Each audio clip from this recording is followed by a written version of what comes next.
I'm a Musk. I live in America, born in Canada, grew up in South Africa, and I've lived in 8 cities. I have 3 wonderful children, Elon, Kimberlyn, Tosca, and I have 12 grandchildren.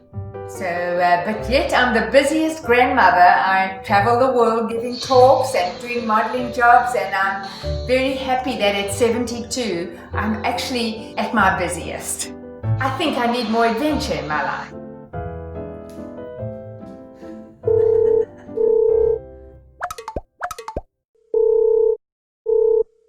Hello, cameraman. Nice to talk to you.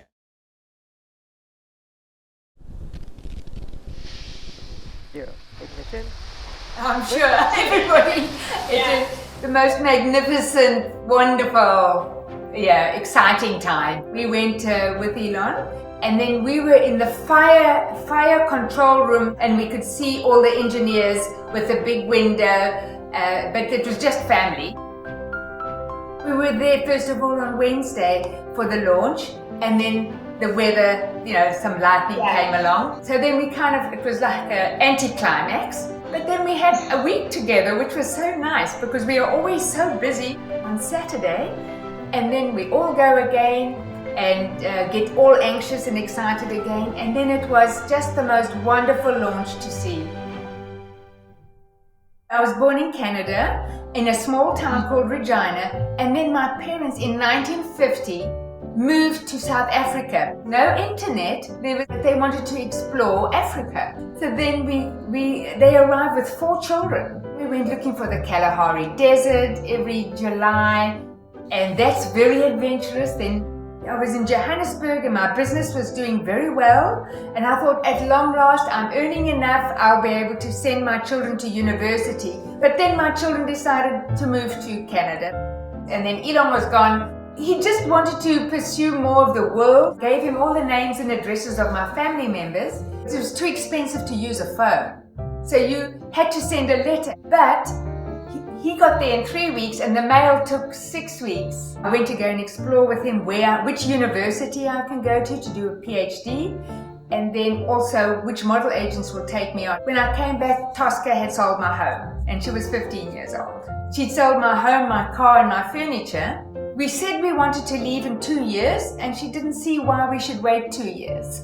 Yes, she is a brave woman. So we come with nothing to Canada. The university took me on immediately to do research work. I was a research officer at the University of Toronto, and I cleaned up the apartment. It took us about 3 weeks to make it livable. So I had a bedroom, and then Tosca had a small bedroom, and then Elon, Kimball, and Peter, their cousin, alternated the 3rd bedroom and the floor. But then after a while I could afford a couch. My main goal was to get the roof over their head and food in my children's stomach and enough clothes to survive. Even if they're second-hand clothes, that's not a problem. And I never envied people who were wealthy. I didn't envy people who could have a nice car. The publisher wanted me to talk about my life and the lessons I've learned in my life. I said, I want to take out those hard times. They're just too hard. The abusive parts. I was just so happy to be away from an abusive ex-husband he took me after the divorce. Grew up in this fabulous family. I didn't know men cheated on women, and I cried for a week and lost 10 pounds. He kept me in court for 11 years. He kept suing me. And so any money I saved went into the court case. Can't afford the couch or anything. You don't have that fear of your ex-husband. And that makes a big difference.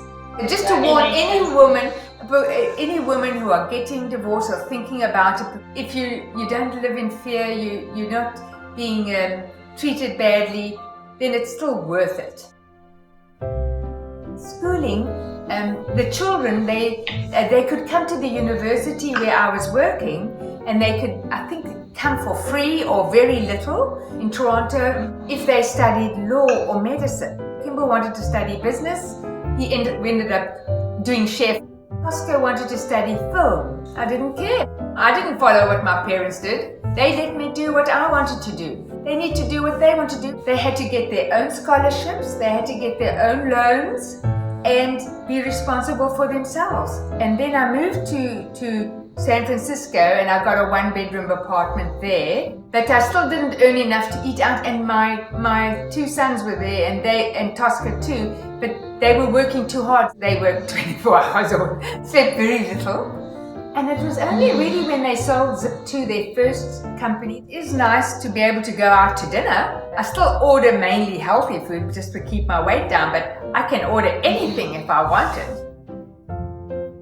I had to give a talk in New York. So I came back and I said to my kids, I love New York, I'm moving, and I moved within a few weeks. I think it's always family first, but recently, it's been my career. But it's, what can I say? They say, oh, it's my child's birthday. I'll be in Paris, sorry. I was the science nerd, I loved the sciences at school and all that. And then one of my mom's friends had a modeling school, so she wanted me to do the modeling course. Then when I got married and had 3 kids in a row, of course, you don't model. And then at 28, the model agency wanted me back to modeling as mother of the bride. Really, in the last 4 years with Instagram and Twitter and that, people are saying, isn't it fantastic that you mention your age? And then CoverGirl had me as the oldest CoverGirl at 9. And this short white hair was just so fabulous to everybody, and it just made me popular. It's my natural color, and it's great not to have to color it, because it's very healthy. But my main focus was being a dietitian, giving talks on healthy eating. But now they want me more to talk about being older and being relevant and stylish. Then at 72, I demand respect and I demand attention. Aging is great type of talk that I'm giving, inspiring women to be more successful. I talk to men that they should appreciate how women who are more qualified for the job. I actually had a man say to me, I read your book, and then I fired someone in my office who was disruptive. And so the staff, they were all so happy. And then everybody's better off from that. So you see, you make a change, you don't realize how big a change it is. I wouldn't stay in miserable situations as long as I did, thinking I can change other people. I hope by reading my book, people will be hurt less and will be looking more for a happier situation.